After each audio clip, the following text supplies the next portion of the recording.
When small-town cops cuff a soldier for protecting a waitress, they don't realize who's watching. The truth that unfolds will leave them speechless.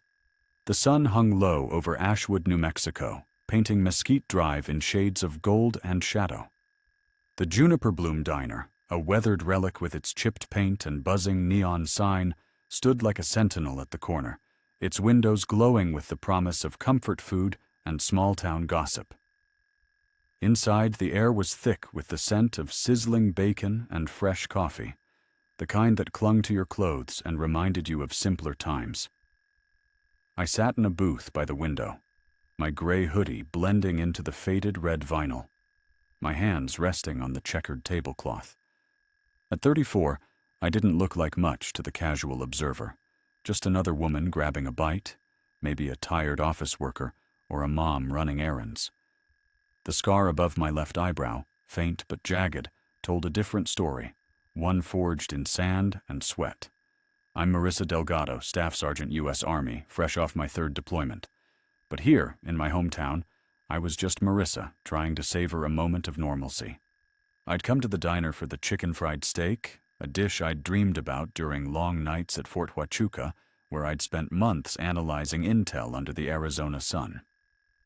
The waitress, Kaylee, a young woman with a shy smile and tired eyes, moved between tables, her apron stained with ketchup. I watched her, noting the way she kept her head down, dodging the loud laughter of a group of teenagers in the corner. They were varsity types, all swagger and no manners, their jackets emblazoned with the Ashwood High logo. One of them, a lanky kid with a backward cap, was tossing French fries at Kaylee as she passed, his friends snickering like it was the funniest thing they'd seen all day. "Hey, sweetheart, you gonna drop that tray or what?" the kid called out, his voice dripping with mockery. Kaylee's cheeks flushed, but she kept moving, her hands trembling slightly as she set down a pitcher of iced tea. I felt a familiar tightness in my chest, the kind that comes from watching someone get kicked when they're already down. I'd seen it before. Soldiers breaking under pressure, civilians caught in the crossfire. I took a sip of my coffee, willing myself to stay out of it. I just wanted to eat, to feel like I belonged in this town again. But the kid, his jacket read Dylan, wasn't done. He stood, leaning over Kaylee as she refilled glasses, his shadow looming over her. "Come on, move it. We're starving over here," he said, flicking another fry that caught in her hair. Her smile faltered, and she mumbled an apology, her voice barely audible. The other diners glanced over, some frowning, others pretending not to notice. I set my mug down, the ceramic clinking softly against the table. I'd dealt with worse than this punk. Insurgents, sandstorms, the weight of lives on my decisions. But something about his cruelty, his casual entitlement, hit a nerve. "Leave her alone," I said, my voice steady, cutting through the diner's hum. Every head turned, the air growing still. Dylan's eyes locked on mine, his smirk fading for a split second before returning, sharper now. "What's that, lady?" he said, stepping toward my booth. "You got something to say?" I said, "Leave her alone," I repeated, my tone calm but unyielding. "She's doing her job. You don't need to make it harder." The diner was a stage now. Every patron and audience member, their forks paused mid-bite.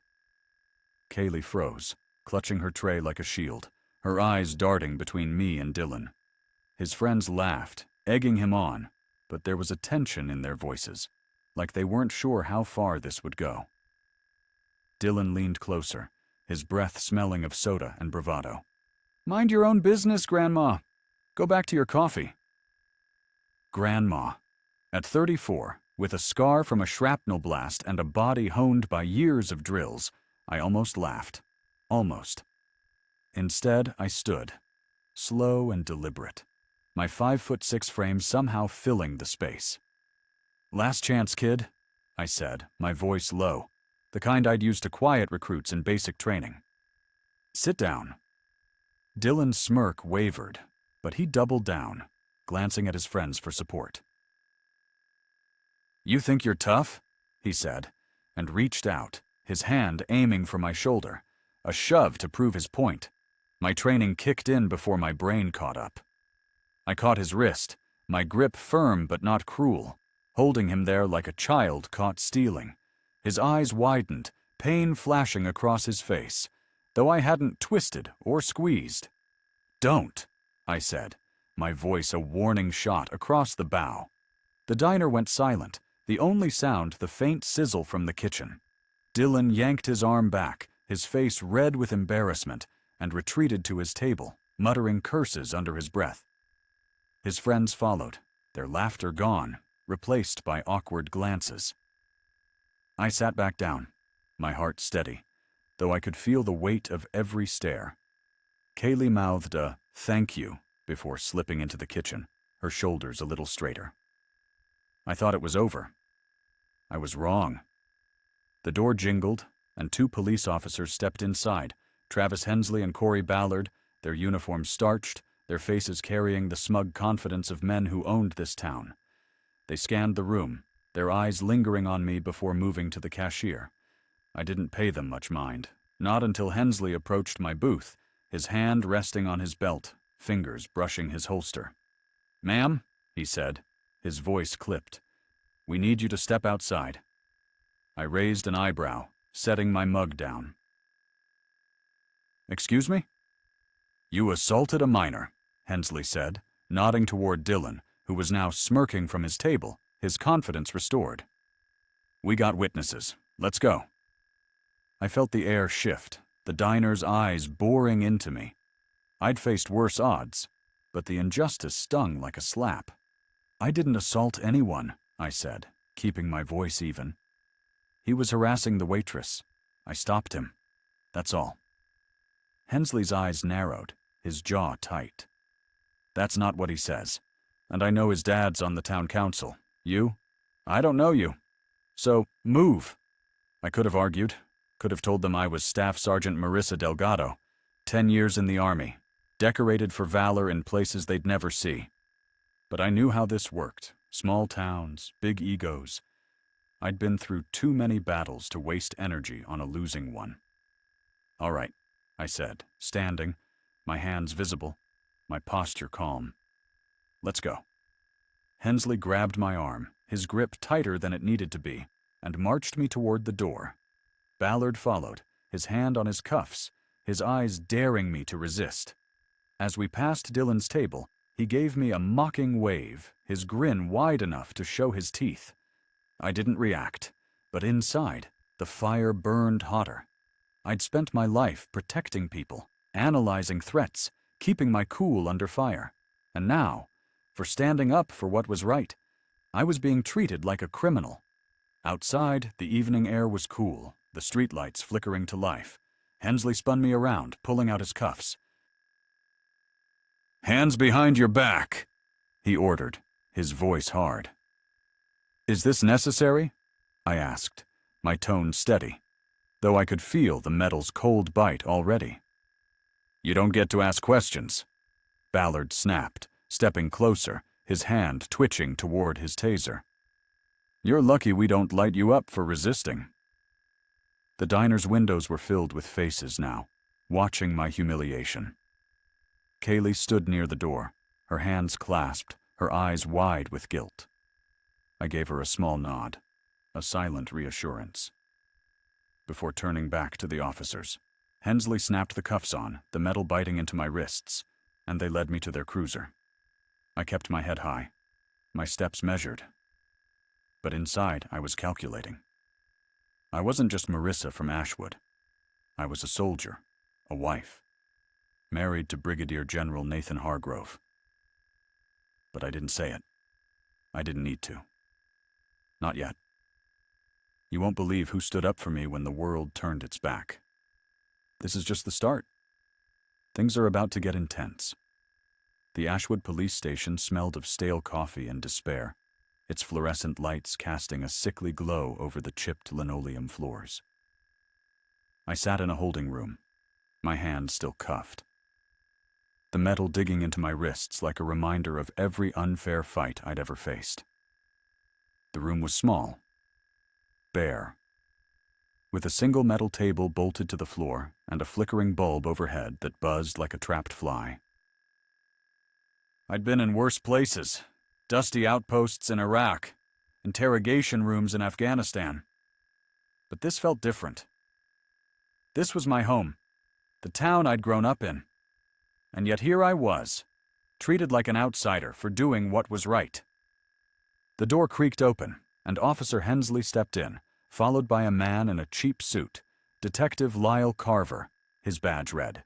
He was in his 40s, with a mustache that looked like it belonged in an old cop movie and eyes that carried the weight of too many compromises.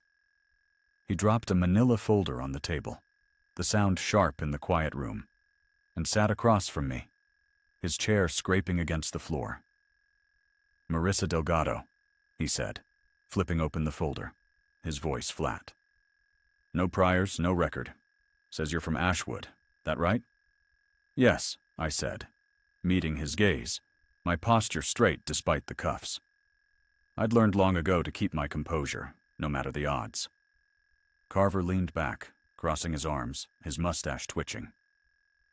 "Care to explain why you thought it was a good idea to put your hands on a kid in a diner? Dylan Carver's a good boy, and you're out here playing tough guy." I caught the last name, Carver. Of course. Small towns were like that, all tangled up in family ties and favors. "I didn't put my hands on anyone," I said, my voice calm but firm. "He was harassing the waitress, throwing food at her, intimidating her. I told him to stop. He tried to shove me, and I held his wrist to stop him." "That's the story." Hensley snorted from the corner, his face flushed with irritation. "That's not what Dylan says. And we got half a dozen witnesses who saw you grab him, lady." I raised an eyebrow, my patience thinning, but my voice steady. "Witnesses who saw him bullying a young woman and me stepping in? Or witnesses who owe his dad a favor?" Carver's jaw tightened, but he didn't take the bait. He pulled out a statement from the folder, sliding it across the table. "Dylan's dad is a councilman. Respected man. You, on the other hand, are some nobody who thinks she can throw her weight around in my town." I felt the words like a punch, but I didn't flinch. Nobody. I'd spent 10 years in the Army, analyzing threats, saving lives, earning medals I didn't wear on my sleeve. I'd faced men with guns, men with bombs, men who'd kill without blinking. And now I was a nobody, because I didn't have a councilman for a daddy. "I'm not a nobody," I said, my voice low, each word deliberate. "I'm a staff sergeant in the U.S. Army. I was defending someone who couldn't defend herself." Kergret's eyes flicked up, a flicker of doubt crossing his face before he masked it with a smirk. "A soldier, huh? You don't look like one. No uniform, no ID. You expect me to believe you're some kind of hero?" "I don't expect you to believe anything," I said, my eyes locked on his. "I'm just telling you the truth." Hensley stepped forward, his voice sharp. "You're lying. You're just some wannabe who got in over her head. You're lucky Dylan's not pressing charges, yet." I could have laughed at the irony. Lucky. I'd survived ambushes, IEDs, nights where sleep was a luxury. And now I was lucky because a spoiled kid wasn't pressing charges for me stopping his tantrum. But I didn't laugh. I kept my gaze steady, my voice even. "I'm not apologizing to a bully, and I'm not scared of your threats." Carver leaned forward, his voice dropping to a hiss. "Here's the deal, Ms. Delgado. You apologize to Dylan publicly at the diner. You admit you were wrong, and maybe we let this slide. Otherwise, we book you for assault, and you're in a cell until Monday." The words hung in the air, heavy with the weight of power. I thought of Kaylee, her trembling hands, her quiet gratitude. I thought of my soldiers, the ones who'd trusted me to lead them through hell. I thought of my husband, Nathan, a brigadier general who'd taught me that honor wasn't about winning every fight. It was about standing for what was right. No, I said, my voice quiet but unyielding. I'm not apologizing. Carver blinked, caught off guard, his mustache twitching again. You're making a mistake, he said, his tone hard now. You have no idea who you're dealing with. I met his gaze, my heart steady despite the cuffs, despite the injustice. Neither do you. The room went silent, the air thick with tension. Carver stood, his chair scraping loudly, and nodded to Hensley. "Book her," he said, his voice tight with frustration. Hensley grabbed my arm, yanking me to my feet, his grip rougher than before. I didn't resist, didn't give him the satisfaction of seeing me falter. As they led me down the hall to the booking area, I could hear the station's chaos, phones ringing, voices shouting, a drunk man yelling in a nearby cell. They took my fingerprints, the ink cold against my skin, and snapped my photo, the flash blinding. I stood tall, my face expressionless. But inside, the fire burned hotter. I'd faced worse than this, but the betrayal of my own town cut deeper than I'd expected. As they marched me toward a holding cell, a voice called out from the front desk. "Carver, you got a visitor. Says it's urgent." Carver waved Hensley off, his face annoyed. "Take her to the cell. I'll handle this." I didn't turn to look. I kept my eyes forward, my steps steady, as the cell door clanged shut behind me. But something in my gut told me this wasn't over. I'd learned to trust that feeling, honed over years in war zones. It was the same feeling that kept me alive when everything else fell apart. What happens next will shock you. No one saw this coming. But it's about to change everything. The holding cell was a concrete box, cold and dim, with a single bench bolted to the wall and a barred window letting in a sliver of moonlight. I sat with my back against the wall, my wrists sore from the cuffs they'd finally removed. The station had grown quieter, the chaos of the booking area fading into the occasional murmur of voices and the creak of a door. I'd been here for hours, maybe 3, and the silence gave me too much time to think.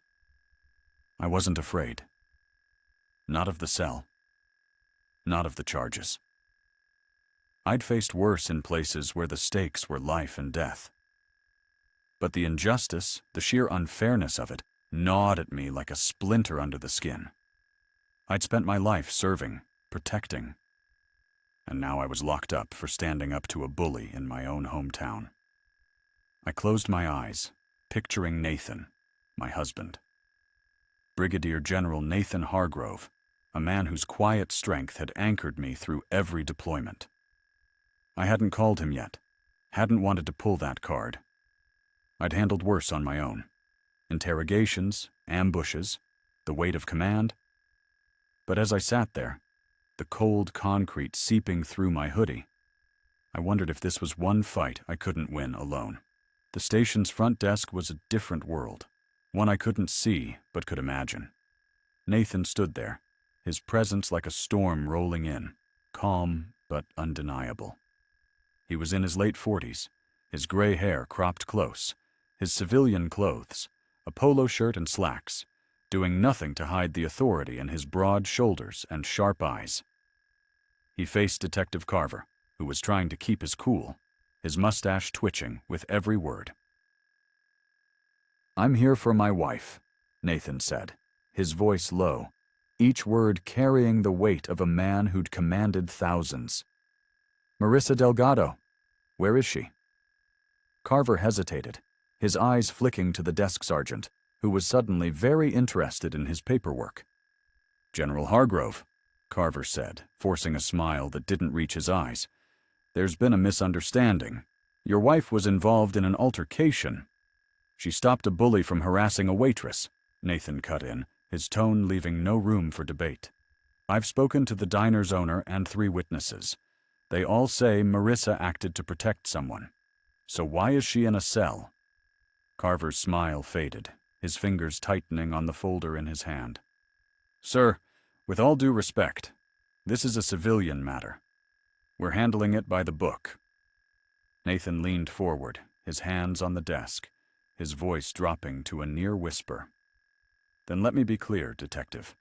My wife is a decorated soldier with 10 years of service. She's faced worse than your book. You've got 10 minutes to release her, or I'm calling Colonel Ellis at Fort Huachuca. He's got a direct line to your chief." Carver's face paled, but he held his ground, his voice tight. "General, we have a statement from the victim." "The victim?" Nathan's eyes narrowed, his voice calm but cutting like a blade. "You mean the councilman's son who was throwing food at a young woman?" "That victim?" Before Carver could respond, the station's door swung open and Kaylee stepped inside, her hands clutching her phone, her face pale but determined. Behind her were 2 others from the diner, a man in a trucker hat, his flannel shirt worn but clean, and an older woman with a walker, her eyes sharp despite her frail frame. They looked out of place in the sterile station, but their presence carried weight. "I'm here to make a statement," Kaylee said, her voice trembling but steady. "What happened at the diner wasn't Marissa's fault. Dylan's been harassing me for weeks, throwing food, making comments. She was the only one who did anything about it." The trucker, Roy Tatum, nodded, his voice gruff. "I saw it all. That kid was out of line, and the lady just held his wrist to stop him. Didn't hurt him one bit. You got this wrong." The older woman, Esther Vaughn, gripped her walker, her voice sharp as a whip. "You should be ashamed, locking up a woman like that for doing what's right. I've been eating at that diner for 30 years, and I've never seen such nonsense." Carver's jaw worked, his face red, but he said nothing. The desk sergeant shifted, his pen pausing over the paperwork. Nathan's eyes never left Carver's, his voice steady. "Sounds like you've got new witnesses. You want to keep digging this hole? Or are you going to do the right thing?" Carver stood frozen, his authority crumbling under the weight of truth. Finally, he turned to the sergeant, his voice barely audible. "Get her out, now." Minutes later, the cell door opened, and I stood, my hoodie wrinkled but my spine straight. I saw Nathan first, his face a mix of relief and quiet pride, and something in my chest loosened. Then I noticed Kaylee, Roy, and Esther, standing awkwardly near the desk, their faces a mix of nerves and determination. I stopped, taking them in, and gave a small nod, a silent thank you for their courage. "Marissa," Nathan said, stepping forward, his voice soft but firm. "You okay?" "I'm fine," I said, my voice steady, though the weight of the night still lingered. I looked at Kaylee, her eyes bright with unshed tears, and felt a warmth I hadn't expected. "You didn't have to come," I told her. "Yes, I did," she said, her voice breaking slightly. "You stood up for me when no one else would. I couldn't let them do this to you." I felt a lump in my throat, but I swallowed it, nodding. "You're worth standing up for," I said, meaning every word. Carver cleared his throat, his face flushed, his eyes avoiding mine. "Ms. Delgado, it seems there was a misunderstanding. You're free to go. No charges." I didn't respond, just held his gaze until he looked away, his discomfort palpable. I turned to Nathan, who gave me a small nod, and we walked toward the door, Kaylee, Roy, and Esther trailing behind us. The station was quiet, the weight of the moment settling over everyone like dust after a storm. Outside, the night was cool, the stars bright above Ashwood. Roy spoke up, his voice rough but sincere. "Ma'am, I don't know what you did in the Army, but you're a damn hero in my book." I paused, a faint smile tugging at my lips. "Just doing what's right," I said, my voice soft but steady. Nathan's truck was parked nearby, and as I climbed in, I glanced back at the station, where Carver stood in the doorway, his face unreadable. I didn't need his apology, didn't need his respect. I'd earned my own years ago, in places he'd never understand. As we drove away, Kaylee stood on the sidewalk, typing on her phone. Later, I'd learned she'd posted on X. Tonight, a soldier named Marissa Delgado stood up for me when no one else did. Ashwood PD got it wrong. She's the real deal. By morning, the post had gone viral, the diner packed with people asking for my booth. Carver faced a review board, and Dylan's father issued a public apology. But I didn't care about that. I was back at Fort Huachuca, training my team, my focus on the next mission. Because that's who I am. Not a victim, not a nobody, but a soldier who stands for what's right, no matter the cost.